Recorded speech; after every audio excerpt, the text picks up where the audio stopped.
સુરતના LP Savani group of સ્કૂલના સ્થાપક માવજીભાઈ પ્રેમજીભાઈ સાવણીના 75મા જન્મદિવસના પ્રવેશ નિમિત્તે ડાયમંડ જ્યુબલી અને ફાધર્સ ડે શ્રદ્ધા અને ઉત્સાહ સાથે ઉજવવામાં આવ્યો। આ પ્રસંગે તેમના પુત્રને ગ્રુપના વાઇસ ચેરમેન ધર્મેન્દ્ર સાવાણીએ તેમના પિતાને ભાવુક શબ્દોમાં જન્મદિવસની શુભેચ્છા પાઠવી અને જીવનમાં તેમના માર્ગ પર ચાલવાની વાત કરી। આ પ્રસંગે એલપી સવાણી ગ્રુપ ઓફ સ્કૂલે પણ સમાજ સેવાની ભાવના સાથે રક્તદાન શિબિરનું આયોજન કર્યું। ગુડ મોર્નિંગ, હું Dharmendra Savani, vice chairman LP Savani group of schools. હું મારા ડેડ જે માવજીભાઈ પ્રેમજીભાઈ સવાની, આજે એમનો બર્થડે છે, 75th બર્થડે માં એન્ટર થાય છે, જેને ડાયમંડ જ્યુબલી કહેવાય છે। આઈ એમ વેરી હેપી કે આજે ફાધર્સ ડેના દિવસે એમનો બર્થડે આવ્યો છે and I wish him a very happy birthday and happy father's day. હું મારા ફાધરનો ઇન્સ્પિરેશનલ ચાઇલ્ડ છું કે મને મારા ફાધરે જે નાનપણથી મને જે શીખવાડ્યું છે ને આજે હું જે કરી રહ્યો છું કે જે પાથ પર ચાલી રહ્યો છું એ બધું જ મારા ફાધરના કહેવા પર છે। એમને મને જે શીખવાડ્યું છે, જે મેં જોયું છે, આઈ એમ અ વેરી ગુડ ઓબ્ઝર્વર। તો મને જે નાનપણથી ઓફિસે લઈ જતા હતા અને કોલેજમાં હતો ત્યારે પણ ઓફિસે જતો હતો, ત્યારે જે હું શીખ્યો છું, જે ઓબ્ઝર્વ કર્યું છે ને આજે હું કરી રહ્યો છું। સો યુ આર જસ્ટ તમે લોકો જાણી શકો છો કે એલપી સવાની ગ્રુપ ઓફ સ્કૂલ્સમાં આજે જે આપણે લીડ કરી રહ્યા છે એ એનું જ રિઝલ્ટ છે। મારા ફાધરે નાના મોટા બહુ કામ કર્યા છે કે જે સમાજ સેવાનું બી ઇક્વિવેલન્ટ કામ કરેલું છે। લાઈક 50% ઓફ ધ બિઝનેસ કે જે બિઝનેસ કરે છે અને બાકીનું 50% સમાજ સેવા કરે છે। ઘણી સંસ્થાઓમાં ટ્રસ્ટી પણ છે, ઘણી સંસ્થાઓમાં ડોનેશન આપે છે કે જે હોસ્પિટલ હોય, સ્કૂલ હોય કે પછી બીજી કંઈ પ્રવૃત્તિ હોય, તો એમાં એ ખૂબ સેવા આપે છે અને અમે પણ એમાંથી ખૂબ શીખીએ છીએ કે ભાઈ કંઈક ને કંઈક આપણે કરવું જે બિઝનેસ માટે અને બીજાને સેવા પણ કરવી, તો એ જ આપણો હેતુ હોય છે। મારા ફાધરનું એક જ એનું ધ્યેય છે કે ભાઈ લક્ષ્ય છે કે ભાઈ આપણે સાચું કરવું અને સાચું આપણે બધાને કરવા દેવું। આપણે જે પણ રૂપિયો લઈએ છીએ એનું સવાયું જ્ઞાન આપણે લોકોને આપવું જોઈએ। આપણે એક રૂપિયો કોઈની પાસેથી લઈએ છીએ તો ક્યારેય કોઈને છેતરવા ના જોઈએ, એ એમનું એક મેઇન છે। તો અમે પણ એ જ ટ્રાય કરીએ છીએ કે ભાઈ કમાણી તો હવે બહુ થઈ ગઈ, પણ જે બી હવે આવે તો એ સારો પૈસો આપણે પાસે આવે અને એના માટે જે બી કાર્ય કરીએ એ સારી રીતનું કરીએ અને એ જ રીતે અમે આજે પપ્પાના કહેવા ઉપર ચાલીએ છીએ। મારી 3 બહેનો છે, મારી વાઈફ છે, અમે બધા જ અત્યારે સ્કૂલના કાર્યમાં સક્રિય છીએ અને ખૂબ સારી રીતે અમે કરી રહીએ છીએ અને ભવિષ્યમાં પણ બીજી સ્કૂલો લાવીએ કે બીજા કોઈ વેન્ચર્સ લાવીએ તો એમાં પણ અમે આ જ હેતુસર આગળ વધીએ એવું અમારું ઈચ્છા છે। Thank you sir. એમ તો ઘણા બધા એચિવમેન્ટ માવજી સરે આ છેલ્લા 25 વર્ષોના એજ્યુકેશન ફિલ્ડમાં કર્યા છે, પણ એકાદ સૌ મોટું એચિવમેન્ટ જે તમારા દિલને સ્પર્શ કરી ગયું છે? એવા બહુ બધા એચિવમેન્ટ્સ છે કે જે પપ્પાએ કર્યા છે। એવા એક બે તમને દાખલા આપું તો આપણે પીપી સ્વામી કરીને એક સ્વામી છે કે જે ડાંગ વિસ્તારમાં અત્યારે પ્રયોશા પ્રતિષ્ઠા કરીને એક સંસ્થા ચલાવે છે। એ બાપ્સમાંથી છૂટા થયેલા હતા સ્વામીને, એમને ઘણું ત્યાં છૂટા થઈને ત્યાં એમને એક એવું વિચાર્યું કે ભાઈ ડાંગના જે આદિવાસી છોકરાઓ છે એને એજ્યુકેશન કરવું, બહુ સારી પ્રવૃત્તિ છે, પણ એ બધા જેને તેના પાસેથી પૈસા લઈને એ કરતા હતા, એક વખત એમને દેવું થઈ ગયું હતું, લાઈક મોર દેન 1 કરોડ જેવું।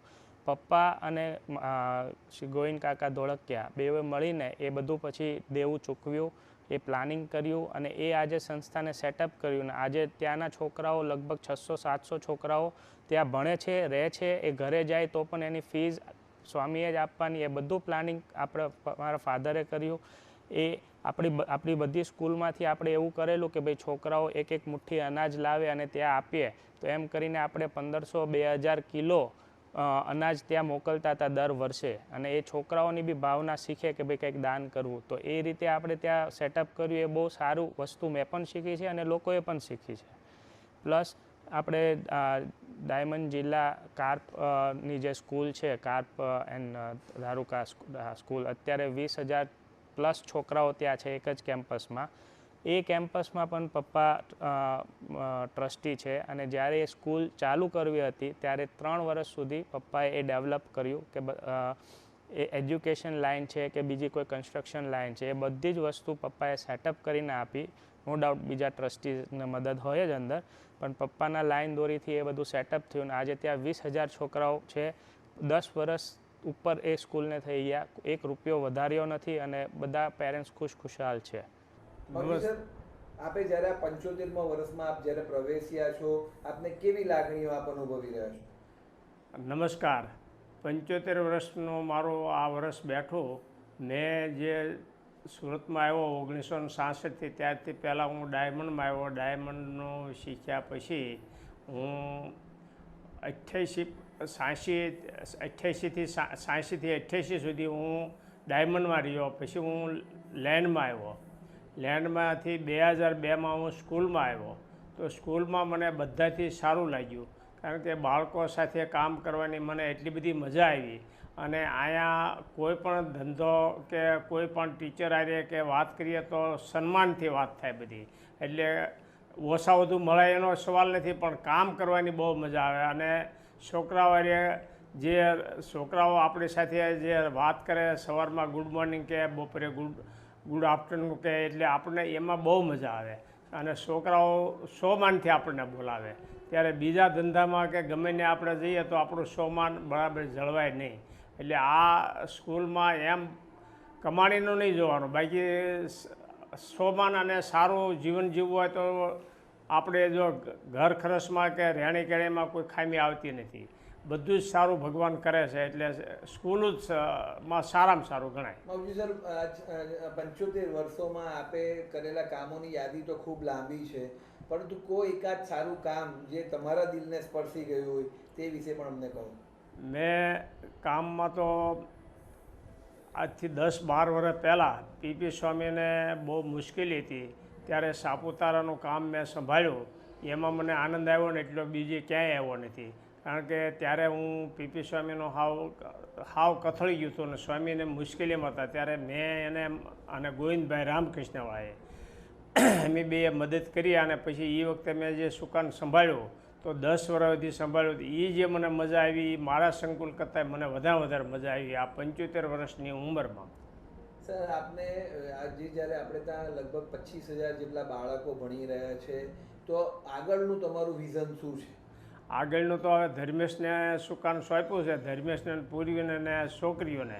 હવે એ લોકોને કોલેજમાં જવું છે કે નથી જવું એ એની ઈચ્છાની વાત છે. બાકી મેં અત્યારે આ બધું તૈયાર કરીને એને સોંપ્યું છે. હવે એની ઈચ્છા પ્રમાણે એ કરે આગળ. આપ હજુ પણ ભવિષ્યમાં બીજા કયા સેવા કાર્યો કરવાની હજુ તમે ઈચ્છા ધરાવો છો? સેવાનો તો મને તો આ બધું સમાજ સેવા ને અત્યારે હું ગામડા, મારો 2 ગામ છે, ત્યાં મંદિર, શંકરનું મંદિર 2 ગામમાં અત્યારે બન્યા છે. 2 ગામમાં રામજી મંદિર બન્યા, એમાં હું સેવા આપું છું. અને મને બને એટલી વધારે હજી મારો સેવામાં મને ટાઈમ જ નથી મળતો. અત્યારે ભાવનગર જિલ્લાનું સંકુલ અહીંયા લસકાણા ચાલે છે, એમાં હું ઉપપ્રમુખ છું. એમાં હું ઘણી મહેનત કરું છું, ઘણી સેવા આપું છું. અંતમાં આપ બીજાને પ્રેરણારૂપ કઈ એક વાત કહેશો કે જેને કારણે લોકોને કંઈક નવી શીખ મળે? પ્રેરણામાં એવું છે કે હું કોઈ સાથે કામ કરું તો પહેલાં શોખ કર્યા કરવું નહીં, અને શોખ કર્યા પછી હારા મોડું કર્યું હોય તો એને પૂરા પૈસા આપી દેવાના, એને હારે બગાડવાનું નહીં.